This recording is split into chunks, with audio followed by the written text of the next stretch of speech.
और बात करते हैं उत्तराखंड की, जहां समान नागरिक संहिता जल्द ही लागू होने वाला है। जस्टिस रंजना प्रकाश देसाई की अध्यक्षता वाली यूसीसी समिति आज मुख्यमंत्री पुष्कर सिंह धामी को यूसीसी का ड्राफ्ट अब से कुछ देर बाद सौंपेगी। ड्राफ्ट मिलने के बाद सरकार इसे कल होने वाली कैबिनेट की बैठक में मंजूरी देगी। धामी सरकार 6 फरवरी को यूसीसी को विधेयक के रूप में विधानसभा में पेश कर सकती है और लोकसभा चुनाव से पहले प्रदेश में समान नागरिक संहिता लागू किया जा सकता है। आपको बता दें कि सरकार ने जस्टिस रंजना प्रकाश देसाई की अध्यक्षता में यूसीसी के लिए 27 मई 2022 को 5 सदस्यीय कमेटी का गठन किया था।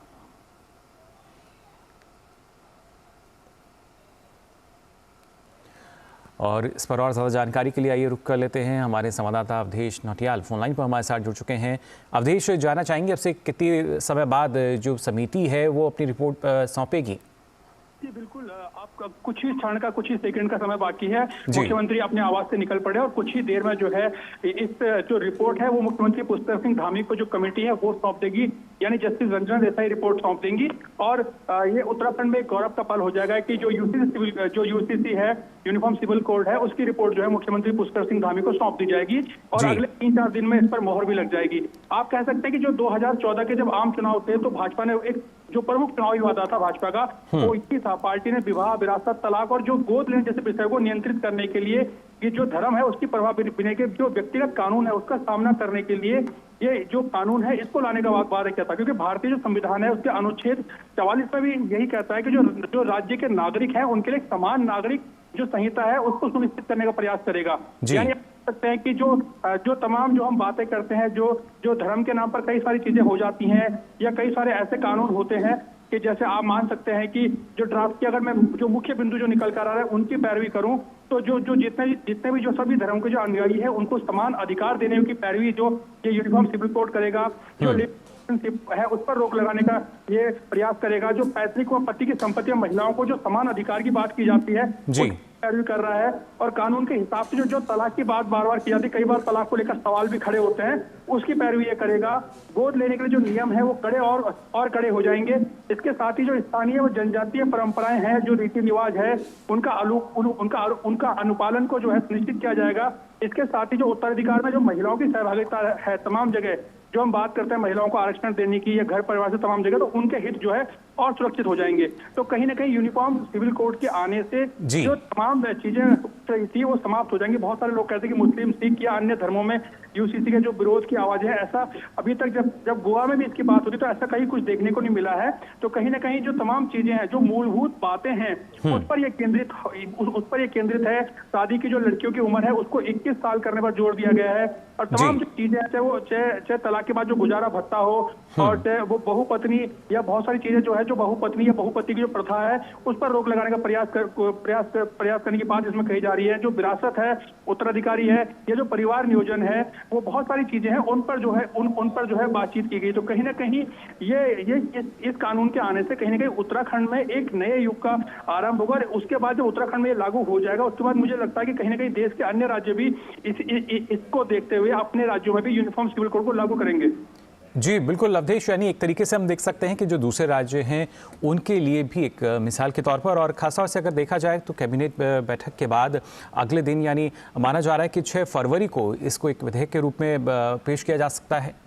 जी बिल्कुल इसकी पूरी संभावना है। 5 तारीख से उत्तराखंड का विधानसभा सत्र है, 3 दिन का ये विधानसभा सत्र है। तो कहीं ना कहीं सरकार चाहती है कि आराम से सत्र में अगर चर्चा हो तो इस पर व्यापक चर्चा हो जाए, कहीं सरकार पे इस तरह के सवाल न उठे कि सरकार बहुत जल्दबाजी में थी। तो इसलिए धामी सरकार ने पूरा 3 दिन का जो विधानसभा सत्र है, 3 दिन का सत्र बुलाया और 3 दिन के सत्र में कहीं ना कहीं इसके जो भी पहलू होंगे, कुछ पहलुओं को लेकर जो विपक्ष है वो तमाम बार जो बवाल की स्थिति रही है, उनका कहना है कि कुछ शायद इसमें कुछ चूकें हो सकती हैं, कुछ चीजें हो सकती हैं, बार बार आ रहा है। तो कहीं ना कहीं जो राजनीतिक विरोध देखने को मिल रहा है, तो कहीं ना कहीं जो 3 दिन का जो सत्र होगा उस सत्र में तमाम हर विधायक अपनी बात रख सकता है, चाहे वो सत्ता पक्ष का हो, विपक्ष का हो या वो निर्दलीय विधायक हो, अपनी बात रख पाएंगे और तमाम चीजें आएंगी। बिल्कुल अवधेश, और खासतौर से हम अपनी टीवी स्क्रीन पर जो हमारे दर्शक हैं वो भी देख पा रहे हैं, जो 5 सदस्यीय कमेटी थी जिसका गठन किया गया था 2022 में 27 मई को, वो पहुंची है जो रिपोर्ट सौंपने के लिए। और ऐसे में जो कमेटी के सदस्य हैं वो अब रिपोर्ट जब सौंप रहे हैं, इनसे किस तरह की प्रतिक्रिया पहले आई थी यहाँ पर?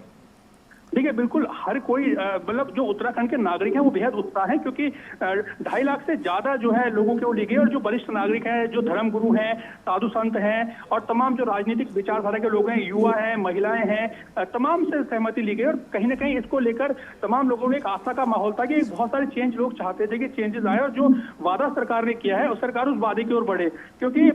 जो विरोध जो है उसको लेकर सत्ता पक्ष का ये बोलना है कि अगर हम गोवा की बात करें तो गोवा में पहले से यूसीसी लागू है और देश का गोवा अकेला राज्य है, और गोवा में जो 8.33% मुसलमान रहते हैं, लेकिन उन्हें आज तक यूसीसी के खिलाफ कोई दिक्कत नहीं हुई। उनमें से ना कोई कोर्ट गया ना कुछ बात हुई, और जो भी उनका धार्मिक रीति रिवाज है उसको वो बहुत अच्छे से वो कर रहे हैं। जबकि गोवा में यह कानून जो पुर्तगाली शासक थे उनके जमाने से लगभग 1867 से कानून लागू है, यानी जो बिल्कुल अवधेश, और हम है वो निराधार है बिल्कुल जी। और हम देख भी सकते हैं जो यूसीसी का ड्राफ्ट है वो सौंपा जा रहा है मुख्यमंत्री पुष्कर सिंह धामी को। यहाँ पे 5 सदस्यीय कमेटी जिसका गठन किया गया था, और ये समान नागरिक संहिता का जो ड्राफ्ट है वो यहाँ मुख्यमंत्री पुष्कर सिंह धामी को सौंपा गया है। वो कमेटी के 5 सदस्य जो हैं वो यहाँ मौजूद हैं मुख्यमंत्री पुष्कर सिंह धामी के साथ। आप देख सकते हैं यूनिफॉर्म सिविल कोड यानी यूसीसी की जो ड्राफ्ट है वो यहाँ अब सौंपा गया है, और इंतज़ार के इसके बाद जो मुख्यमंत्री हैं वो क्या कुछ कहते हैं। जिस तरीके से हमारे संवाददाता अवधेश बता रहे हैं कि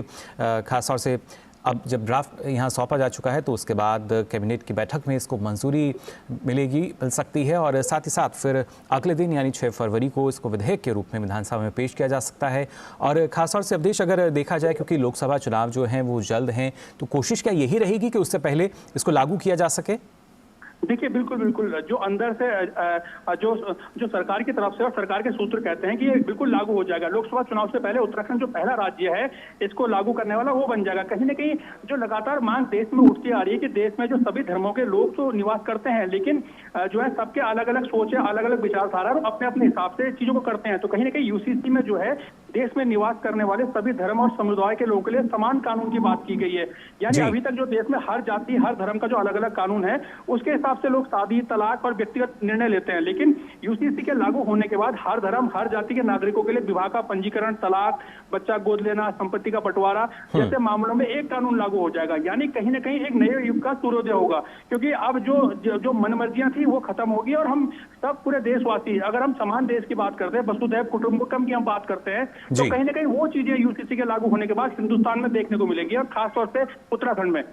बिल्कुल यहाँ वो नज़र आ सकती हैं। और जैसा हम आपको बता रहे थे कि जो 5 सदस्यीय कमेटी थी इसने यूसीसी का ड्राफ्ट यहाँ मुख्यमंत्री को सौंपा है। इन तस्वीरों में आप लगातार देख सकते हैं। और साथ ही अवधेश अगर देखा जाए, जैसा आपने कहा कि उत्तराखंड जो है वो पहला राज्य बनेगा, और उसके बाद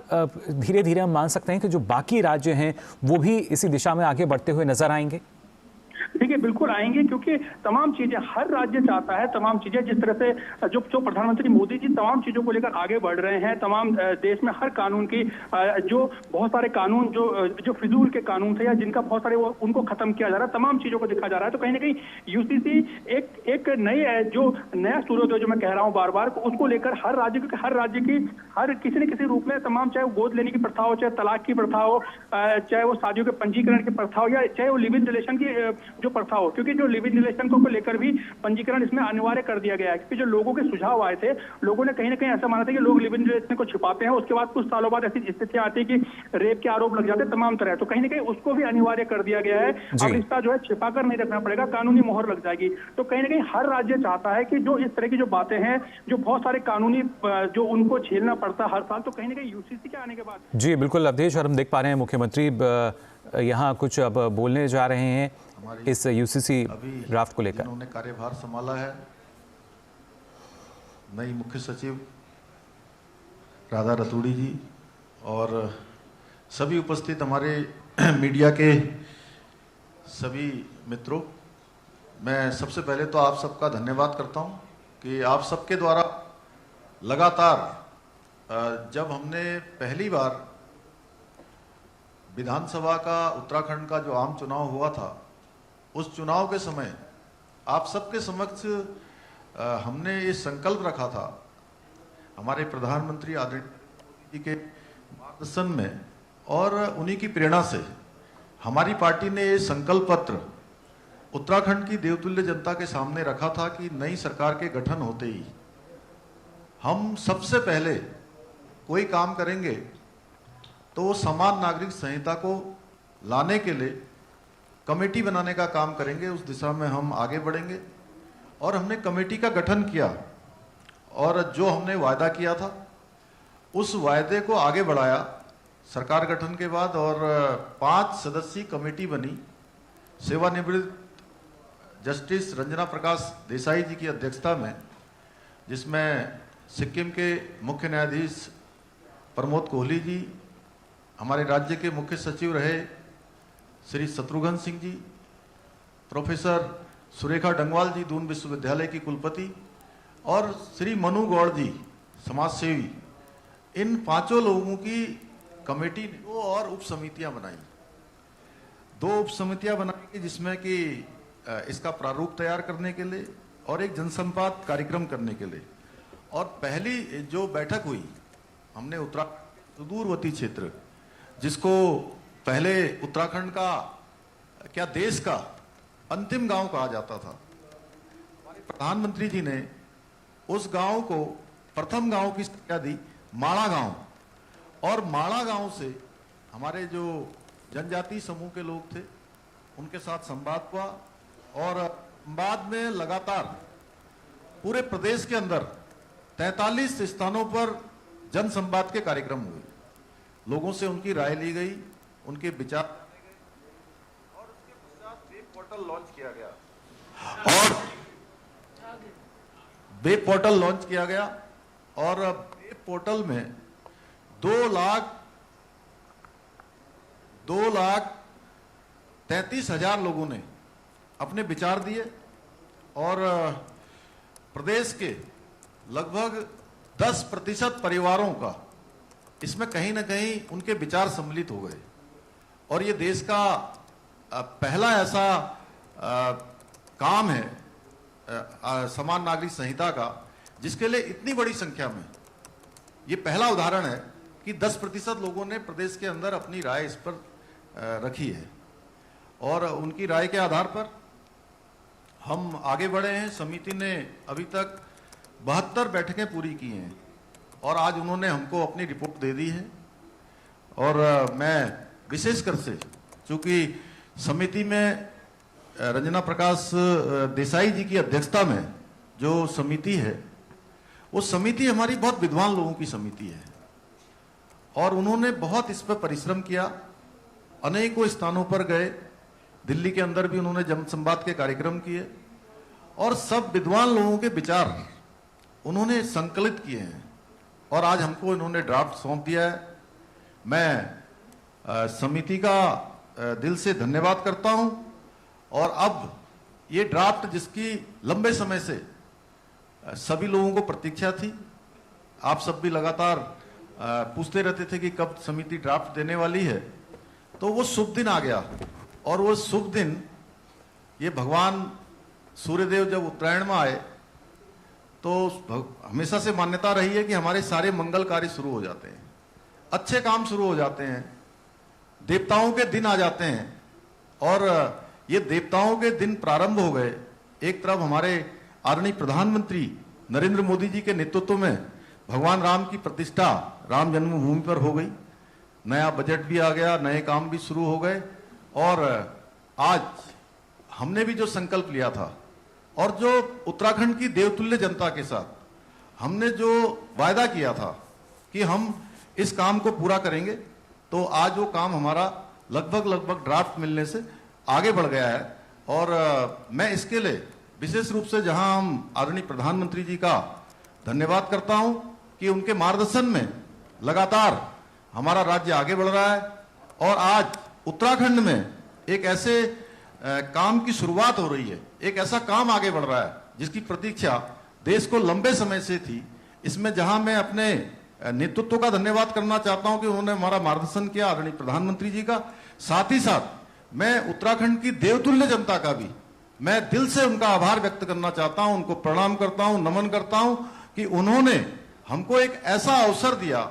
कि राज्य गठन के बाद पहली बार किसी भी राजनीतिक दल को उत्तराखंड के इतिहास में लगातार दूसरी बार सेवा करने का अवसर प्रदान किया, लगातार सेवा करने का अवसर प्रदान किया, और हम ये ड्राफ्ट आज लाकर उसकी समस्त जो औपचारिकताएं हैं पूरी करेंगे। इसके बाद इसका जो विधिक रूप से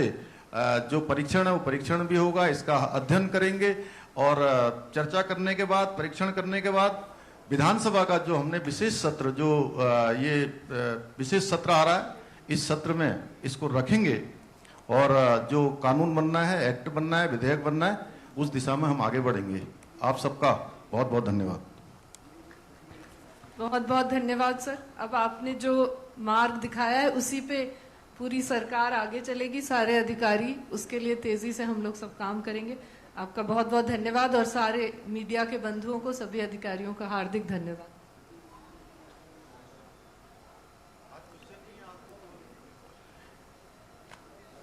तो ये सीधी तस्वीर आप देख रहे थे देहरादून से, जहां पे यूसीसी का जो ड्राफ्ट है वो मुख्यमंत्री पुष्कर सिंह धामी को सौंपा गया है। संवाददाता अवधेश नौटियाल लगातार हमारे साथ बने हुए हैं। अवधेश, जिस तरीके से यहाँ मुख्यमंत्री पुष्कर सिंह धामी ने कहा कि इसके लिए पूरी जो मेहनत कोई है, 43 बैठकें की गई हैं और उसके साथ साथ पोर्टल की अगर बात की जाए तो उस पर भी करीब 2,33,000 से ज़्यादा लोगों ने अपनी राय दी है और प्रदेश के 10% से ज़्यादा परिवार हैं जिन्होंने अपनी जो राय है वो रखी है। किस तरीके से इसको आप देखते हैं, क्योंकि अगर काफ़ी महत्वपूर्ण है और ख़ासतौर से देवभूमि जहाँ पे पहली बार जो यूसीसी का ड्राफ्ट है वो अब सीएम को सौंपा गया है?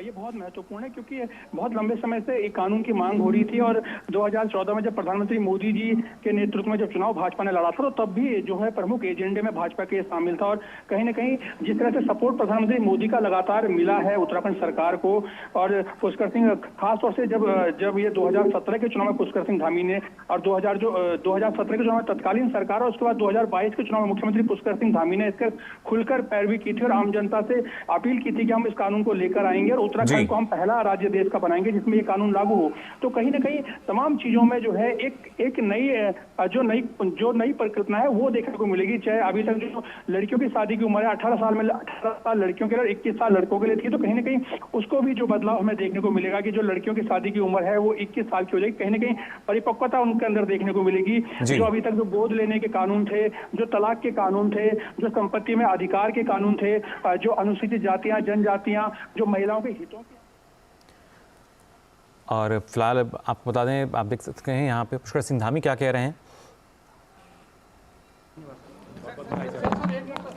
तो यहाँ यूसीसी का जो ड्राफ्ट है पहले उनको सौंपा गया और उसके बाद जैसा उन्होंने कहा कि हर स्तर पर प्रयास किए गए हैं और ये जो प्रयास हैं अब फलीभूत होते नज़र आ रहे हैं। कोशिश होगी कि जो ये ड्राफ्ट है इसका अध्ययन किया जाएगा, उसके बाद कैबिनेट में मंजूरी के बाद इसको विधानसभा में पेश किया जाएगा। और ख़ासतौर से हमारे जो संवाददाता हैं लगातार हमारे साथ बने हुए हैं, बता रहे हैं कि किस तरीके का प्रभाव जो है वो हम देख सकते हैं। अवधेश, खासतौर से अगर देखा जाए जब हम समान नागरिक संहिता की जब बात कर रहे हैं तो ये काफ़ी महत्वपूर्ण, क्योंकि देश में शांति और आपसी सौहार्द जो है वो बना रहना चाहिए और कुछ इस तरह के ही जो प्रावधान है वो माना जा रहा है कि इसमें इनको शामिल किया गया है। देखिए, बिल्कुल जो तमाम तरह की बात है, जो विपक्ष लगातार सवाल ये खड़े कर रहा था कि कहीं ना कहीं ये यूसीसी के लागू आने से जो सामाजिक सौहार्द है उस पर जो है एक